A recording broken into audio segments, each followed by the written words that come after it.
Hi viewers, అందరికీ నమస్కారం. రేపు శనివారం సప్తమి స్థితితో కలిసి వచ్చిన అరుదైన రోజు.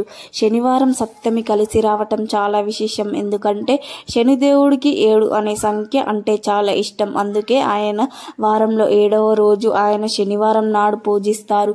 7వ శనివారాలు వ్రతాలు చేస్తూ 7 కొండలవాడు అంటారు. సప్తమి అంటే 7 అని అర్థం కనుక శనివారం సప్తమి కలిసి వస్తే ఆ రోజు వెంకటేశ్వర స్వామి మహాప్రీతికరమైన రోజని చెప్పుకుంటారు. ఈ రోజు వెంకటేశ్వర స్వామిని భక్తిగా పూజిస్తే స్వామి అనుగ్రహం లభిస్తుంది. దీపారాధన చేస్తే కష్టాలు పోయి. అయితే ఎంతో విశిష్టమైన రోజు. సాయంత్రం 6 నుండి 7:30 మధ్యలో స్నానాల గదిలో అంటే బాత్రూంలో దీనిని కడితే చాలు లక్ష్మీదేవి అనుగ్రహం కలుగుతుందని పెద్దలు చెప్తున్నారు. ప్రతి ఒక్కరూ ఇంట్లోనూ స్నానాల గది ఉంటుంది. మన జీవితంలో ఒక ముఖ్యమైన భాగం. ఇల్లు కట్టే సమయంలో మన పెద్దలు చెప్పిన వాస్తు నియమాలను పాటించి కడితే ఆ ఇంట్లో ఆనందము, సిరి సంపదలు, ఆరోగ్య వెలువరిస్తాయి. ముఖ్యంగా స్నానాల గది విషయంలో వాస్తువులను పాటించాలి. వంట గది ముందు లేదా పక్కన ఎప్పుడు స్నానాల గది ఉంచకూడదు. స్నానాల గది దక్షిణం, ఆగ్నేయం లేదా నైరుతి దిశలో కూడా ఏర్పాటు చేయకూడదు. ఇది ఈ కుటుంబ సభ్యుల ఆరోగ్యంపై ప్రతికూల ప్రభావం చూపుతుంది. పెయింటింగ్ వేసేటప్పుడు ఎల్లప్పుడూ లేత రంగును వేయించుకోవాలి. గోధుమ, తెలుపు రంగులను స్నానాల గది కోసమే మంచివి. స్నానాల గదిలో కుళాయి నుంచి నీరు లీక్ అవ్వకుండా చూసుకోవాలి. ప్రతి స్నానాల గదికి కిటికీలు ఉండేలా చూసుకోవాలి. దాని నుంచి ప్రతికూల శక్తి బయటకు వెళ్తుంది. ఆ కిటికీల నుంచి తూర్పు, ఉత్తరం, పడమర వైపు ఉండాలి. మరి ఇంతకీ స్నానాల గదిలో శనివారం రోజున ఏం కట్టాలి అనే విషయాన్ని ఇప్పుడు మనం ఈ వీడియోలో వివరంగా తెలుసుకుందాం. అంతకన్నా ముందు ఒక రాజు కోసం కృష్ణుడు వచ్చి యుద్ధం చేశాడు. ఆ రాజు ఎవరో తెలిపే కథను విందాం. ఒక రాజు ఉండేవాడు. అతని పేరు జయమాల. ఆయన గొప్ప విష్ణు భక్తుడు. ఆయన శ్యామల సుందరుడిగా శ్రీకృష్ణుణ్ణి కీర్తించేవాడు. శ్యామల సుందరుడు మోహనకారుడు అని అర్థం. జయమాల మహారాజు శ్యామల సుందరునికి గొప్ప భక్తిభావంతో ఒక పద్ధతి ప్రకారం సంపూర్ణ శరణాగతితో సేవించేవాడు. శ్యామసుందరుడుని నమ్మిన జయమాల మహారాజుకు ఇంకో దైవం గురించి ఆలోచించేవాడు కాదు. ఆయన అంతరంగంలో నిమగ్నమై శ్యామసుందరిని మహిమ సందేహం ఉండేది. అంతేకాదు, సంపూర్ణ శరణాగతి అంటే అది. జయమాల మహారాజు ప్రతిరోజు ఉదయం నుండి మధ్యాహ్నం వరకు శ్యామల సుందరుడి పూజలో గడిపేవాడు. భోజనాలలో నైకృత్యం స్వయంగా పాలు పంచుకునేవాడు. స్తోత్ర పాఠాలు చదివి శ్యామల సుందరుడి సేవలో నిమగ్నమయ్యేవాడు. ఆ సమయంలో ఆయన బాహ్య ప్రపంచానికి దూరంగా లౌకిక సమస్యలకు అతీతంగా ఉంటూ మధ్యాహ్నం తరువాత మాత్రమే రాజ్య వ్యవహారాలను చూసేవాడు. ఈ సంగతి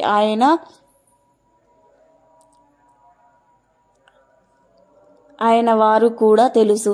అందుకని వారు కూడా యజమాల మహారాజు సృష్టికి ఏ రాజ్యం, ఏ సమస్యలు ఉదయం పూట తీసుకువచ్చేవారు కాదు.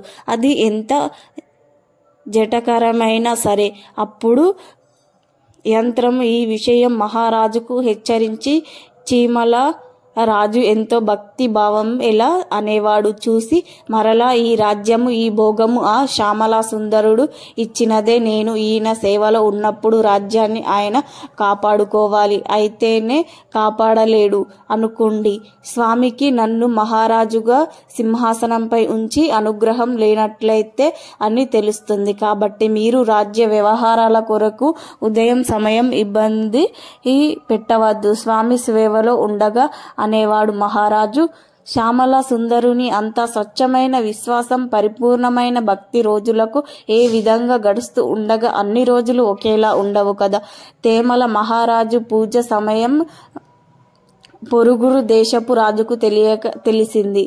ఆ సమయంలో అనుభవైన భావించి శత్రువుల రాజ్య జయశ్యామల మహారాజు పై యుద్ధానికి తన సేనతో తరలివచ్చాడు. మంత్రులు సేనాధిపతులు ఎటు పాలుపోలేదు. రాజుగారిని పూజ సమయంలో కలవలేరు. ఆయన ఆజ్ఞ తీసుకోలేరు. స్థితిలో ఏమైతుందో రాజు గారి దృష్టికి కొద్దిసేపు వాత్సల్యం ప్రధానంలో సైన్యంతో యుద్ధానికి సిరంగా ఉన్నాడని చెప్పారు. ఆయన మహారాజు, తన నియమం మీకు తెలుసు కదా, ఆ శ్యామల సుందరుడే రాజ్యాన్ని కాపాడుతాడు. నేను ఈ రాజ్యాన్ని ప్రభువుగా ఉండాలి అంటే మీరు ఏమీ చింతించవద్దు. మీరు ఈ మామూలుగా కార్యక్రమాలను వచ్చే వరకు చేసుకోండి అని ఖండితంగా చెప్పాడు. మళ్ళీ మహారాజు పూజలో నిమగ్నమయ్యాడు.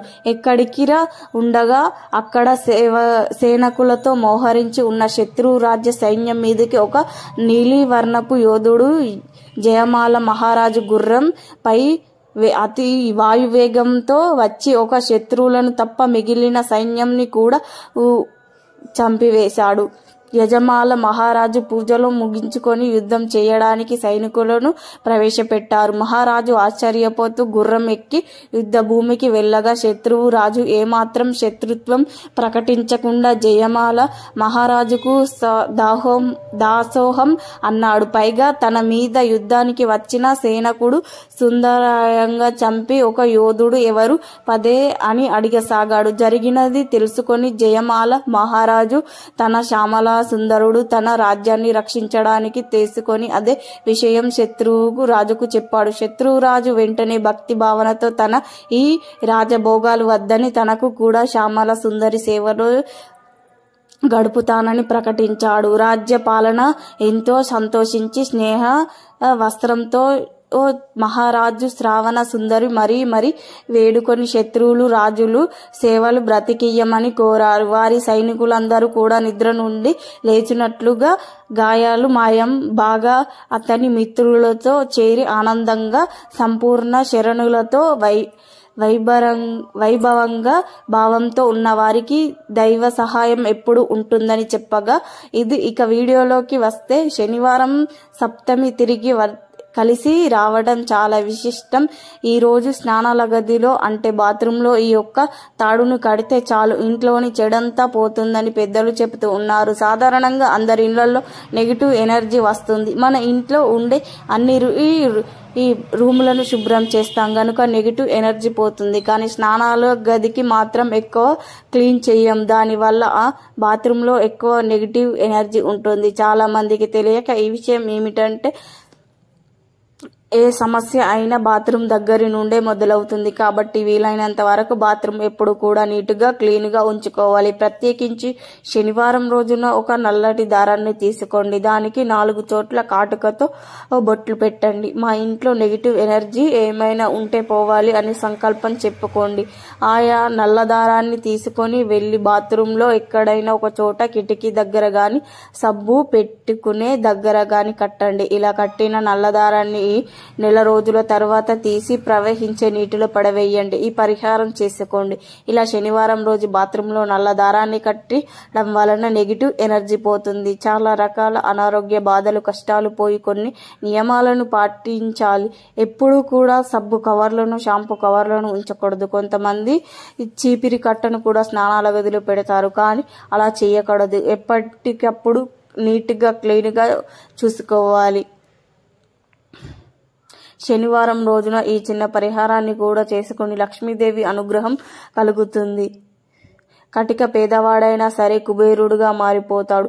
కనుక రేపు శనివారం రోజున అందరూ మీ చిన్న పరిహారాన్ని చేసి చెడంతా తొలగించుకొని సంతోషంగా జీవించండి. ఈ వీడియో నచ్చితే లైక్ చేయండి, షేర్ చేయండి. అలాగే మా ఛానల్ని సబ్స్క్రైబ్ చేసుకోండి. మీ అందరికీ ధన్యవాదములు.